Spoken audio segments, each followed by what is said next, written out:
I ranked this roofing business #1 in Google Maps in under 120 days. And when we started, they weren't even in the top 10. This is day one. No map visibility, no traction, basically invisible. And here's the part most people never talk about. For the first month, almost nothing changed. No jumps, no quick wins, no sudden movement, but that didn't mean it wasn't working.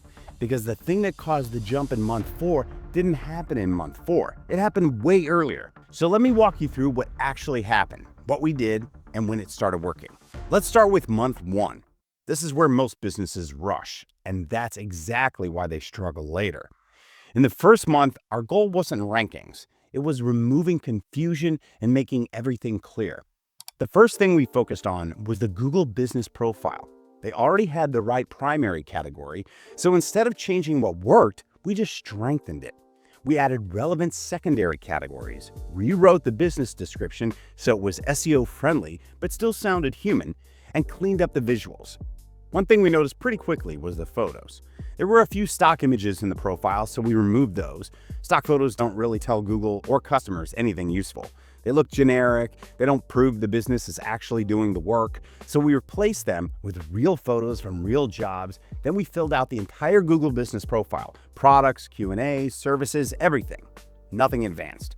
Just making sure nothing was missing. Because when a profile is complete, Google trusts it more, and that's exactly what we're going for.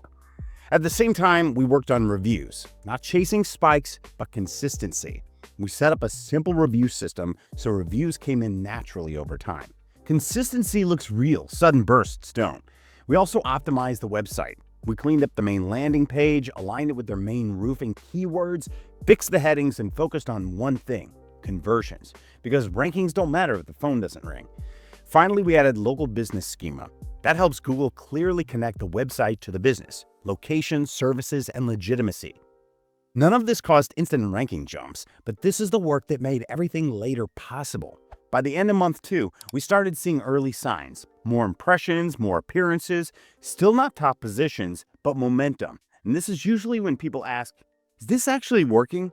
In month 2, Google doesn't want aggression, it wants confirmation. So we focused on citations. We listed the business on all major relevant directories and cleaned up any inconsistent listings. Because if your name, address, or phone number doesn't match across the web, it creates doubt, and doubt slows rankings. But there's another reason citations matter today. A lot of AI-powered search results pull data from the same directories Google trusts.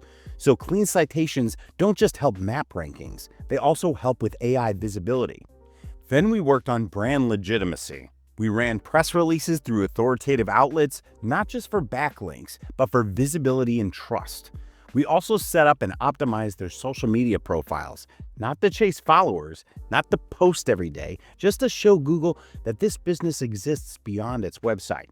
By the end of month 2, Google was clearly paying attention, even if it hadn't rewarded us yet. By month 3, the groundwork started paying off. The business showed up more consistently in map results. Rankings stabilized, visibility improved. This is where authority really starts to form. At this stage, Google decides if a business is legit or just another listing. So our focus shifted to real local authority. That meant local backlinks, not random links, but ones that actually made sense. Things like local sponsorships, Chamber of Commerce listings, and community websites. These links do two things. They reinforce location and they prove real-world legitimacy. Alongside that, we build local content. We researched what people in that area were searching for and created content around those topics. The goal wasn't just rankings. It was to make the website a useful local resource. And this is where rankings usually start to stick. By this point, things were starting to move, but slowly. So instead of changing the strategy or chasing new tactics, we stayed consistent with what was already working. And month 4 is where that consistency finally paid off. That's when the business started showing up for its main roofing keyword. And because the work was done properly earlier, the rankings didn't just spike, they held. At this stage, we weren't thinking about Google anymore. We were thinking about trust, everywhere the business shows up. So we started building reviews on other trusted platforms, not just Google. That makes the business look more genuine to real customers, and it reinforces brand legitimacy across the web. We also began actively promoting the business on social media, not to chase virality, but to bring in real external traffic. That does two things: it creates additional brand signals and it reduces reliance on search alone. Google sees people engaging with the business from multiple places, not just clicking in from one result. At this point, everything starts working together: traffic, reviews, authority, trust. That's how rankings stop feeling fragile and start feeling solid. And this is why the earlier steps mattered. Without the foundation, the trust signals, and the authority, none of this compounds. Now, even with these results, we're not done yet. There's still room to grow and more progress to make.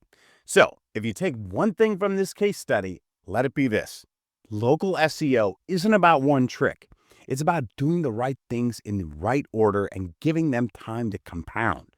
This is exactly how we approach local SEO for service businesses. And if this breakdown helped you, make sure you're subscribed. I'll be sharing more real local SEO campaigns and results in the future.